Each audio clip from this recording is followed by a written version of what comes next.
What would you do? Imagine you're George Washington and it's 1793. Your trading partners, France and Great Britain, are at war with each other. You're trying to stay neutral, but Great Britain has been attacking American merchant ships and seizing them, and also taking American sailors and forcing them to serve in the British Navy in the war against France. At home, you're facing increasing pressure to declare war against Great Britain and join France. After all, if it had not been for the help of the French, the United States would never have gained its independence from Great Britain. It may sound like a no-brainer to some viewers, but I want us to consider some economic trading facts before we dive into any decision making. First, between the years 1790 and 1792, the United States sold $8.2 million worth of goods to the British, and only half that amount to the French. In addition, 88% of all goods that the United States imported from other countries came from Great Britain. And finally, the United States had no real army or navy to speak of. So there's that. So these are just some of the circumstances surrounding one of the most controversial events in early American history, and that is Jay's Treaty, which is what we'll be diving into today.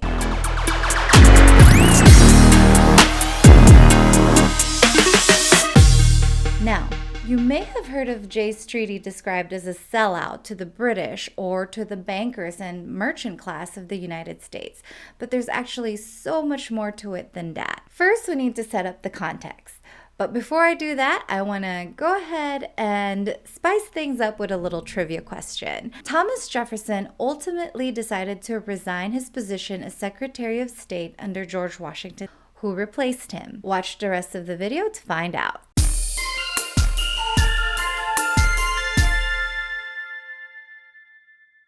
So let's set up a little bit more of the context surrounding Jay's Treaty. In 1789, the French Revolution began in France and overthrew the monarchy.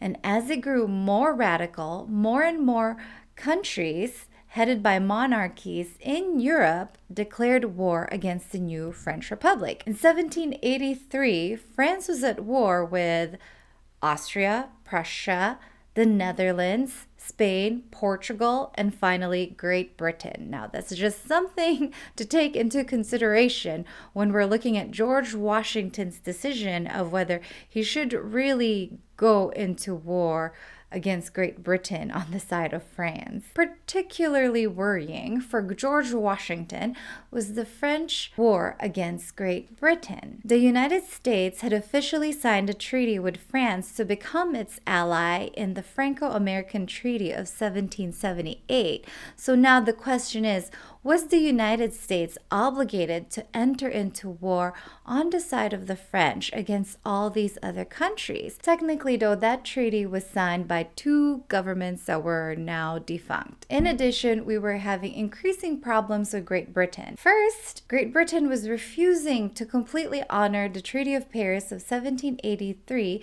because it was not evacuating those forts in the northern borders. And this particularly worried George Washington because that's where a lot of exiled Tories were who used to live in the United States and were looking forward to restore British rule in their former homes. In addition, the British could also stir up a lot of trouble with the Native Americans by arming them and encouraging them to have armed conflict with the Americans in the area. In addition, Americans were also struggling with British trade restrictions. For example, the British had blocked the American trade with the British West Indies, and in the past, this had been our most lucrative source of foreign trade. There was also such a great imbalance of trade that so much of our imports came from Great Britain. And once Great Britain and France declared war with each other, things only got worse because the British armed slave rebellions in the French West Indies, which is very close by, and really worried our southern slaveholders. And finally, most egregious of all, British military ships started seizing American ships, seizing American goods, and seizing American sailors and forcing them to serve in the British Navy. It got so bad that George Washington actually went to Congress and stated that, hey, we have a certain reputation and rank to maintain in the eyes of other country, and a weak reputation is not going to do us any good, implying that he was ready for armed conflict.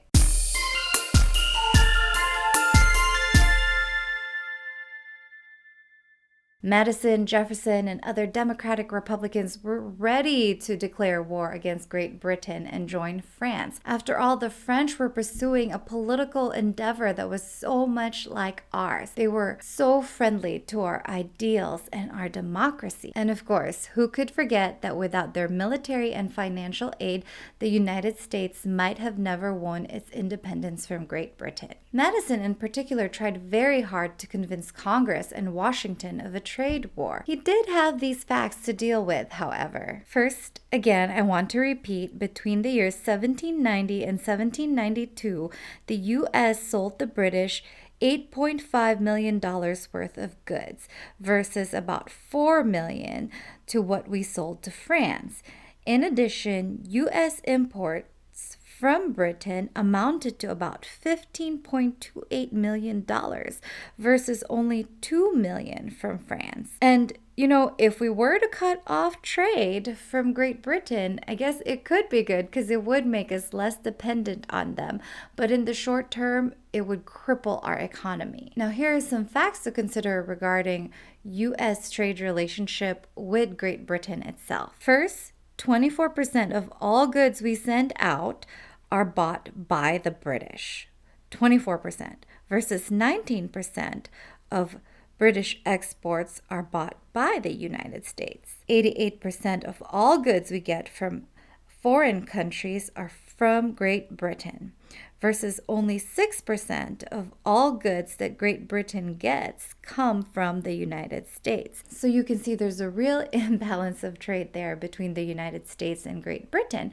However, Madison said that, what we get from Great Britain are trifles, meaning nothing important. We can do without Great Britain. However, the things that they bought from us were actually food and other necessary goods. Madison and his allies like Jefferson were actually looking at the lessons learned from the Townshend Acts and the Stamp Act, where American boycotts of British goods actually caused British merchants in Great Britain to flood Parliament and cause Parliament to pull back those taxes. So in his eyes and in the minds of other Democratic Republicans, the United States actually had more clout if there ever were a trade war against Great Britain. Thomas Jefferson, as one of his final reports he sent to Congress as Secretary of State, recommended that they go into a policy of retaliation when it comes to trade with Great Britain and other foreign countries, meaning that if foreign countries are treating the United States with trade restrictions, then we should likewise treat them with trade restrictions and other tariffs. However, of course, our friend Mr. Alexander Hamilton intervened. After all, according to a report written by Douglas A. Irwin from the National Bureau of Economic Research, in 1792, custom duties on imported merchandise and shipping tonnage accounted for $3.4 million of the $3.7 million total of government receipts. That means that $3.4 million of the $3.7 million that the government earned came from money the American government earned by taxing imported goods. And most of those goods came from Great Britain. In addition, that same year, the government was going to be spending $5.1 million. And so Hamilton was really thinking about how serious and precarious our financial situation was. And he feared that a war with Great Britain would ruin his fiscal plan. He convinced Congress to avoid a trade war, and he convinced George Washington to send John Jay to Great Britain to hammer out a treaty that would avoid the war. By the way, if you're finding any value in this video, please make sure to hit like and subscribe. Thank you.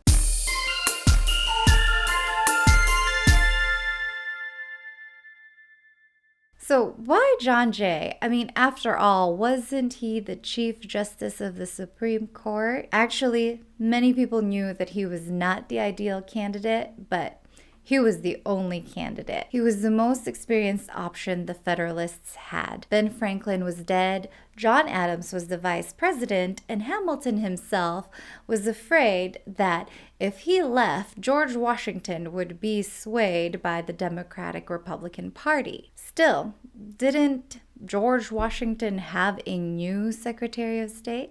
That's right. Here's our answer to the trivia question, and that is Edmund Randolph. Edmund A. Randolph, who used to be George Washington's Attorney General, had actually never visited France or England, and John Jay had way more experience than him at this point.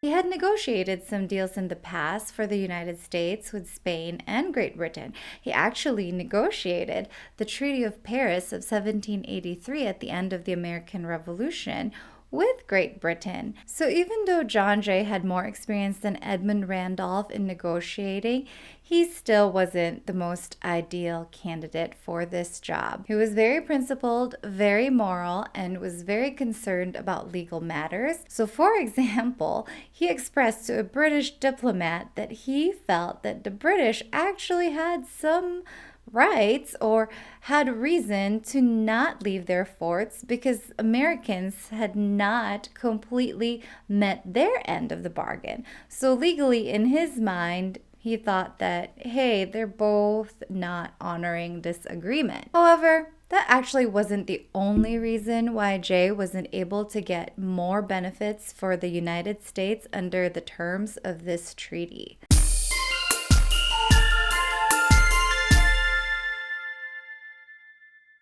In the years leading up to this, and right before Jay arrived in Great Britain, Alexander Hamilton was actually speaking to British agents George Beckwith and George Hammond and telling them things like, hey, the United States, don't worry, we're not going to get into any armed conflict with Great Britain. We're not interested in that. We're not interested in enforcing neutrality with weapons. So you can rest easy. And this is really puzzling because that was basically Jay's strongest negotiating card, and Hamilton took that away from him. Up to this day, historians aren't sure why he did this. We can only speculate that maybe he was just so eager not to antagonize the British. In addition, when John Jay arrived in Great Britain, it came at a bad time because the British were actually enjoying several victories and they weren't really in a mood to make lots of concessions.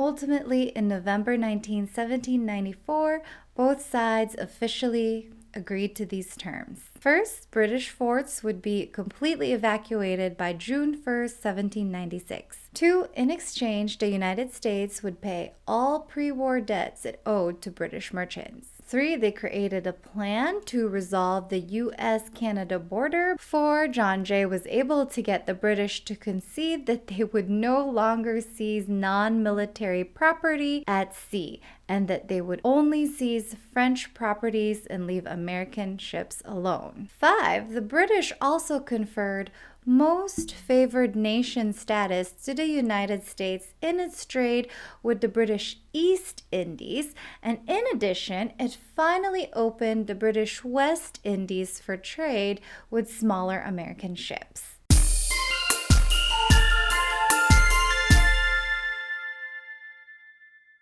James Monroe, who was the American diplomat to Paris at the time of this treaty and who was also actually an arch enemy of John Jay, wrote this to his Democratic allies about the treaty. The Western ports are offered you, compensation for losses, free trade to the islands under the protection of the all-powerful British flag. Canada is, or will be given up, whereby fisheries become more accessible, and England will no longer support Spain in the fight over the Mississippi. And Monroe basically predicted that the Federalists would become so annoying to the Democratic Republicans when they begin flaunting this victory over them. However, that was Monroe in Paris. When the treaty was first being sent to the United States, it was actually delayed and lost at sea for a while. In the meantime, Democratic Republicans were able to sow lots of fears and rumors before it actually got here. Finally, on June 29, 1795, the Democratic Republican newspaper, the Aurora, was able to obtain a copy of the treaty after anti-treaty senators passed it on to Benjamin Franklin Bache, and they published an abstract or a little summary of the treaty and the treaty itself for 25 cents. And it received just such a strong negative reaction from the public. 4th of July parades turned into riots. People were burning copies of the treaty and leaving it at Jay's front door. They were even burning effigies of him. And when Alexander Hamilton offered to debate and tell the public what the benefits of the treaties are, he was threatened with a volley of stones. So why was there such a strong, terrible reaction to this treaty? Well, partisan politics certainly fed into the flames. Democratic Republicans were very much anti-British and pro-French, and they saw this as a sellout to the British and to the American merchant class, and they did not delay in trying to convince the American public of this opinion. In addition, the treaty didn't really seem like it was getting any real concessions from the British.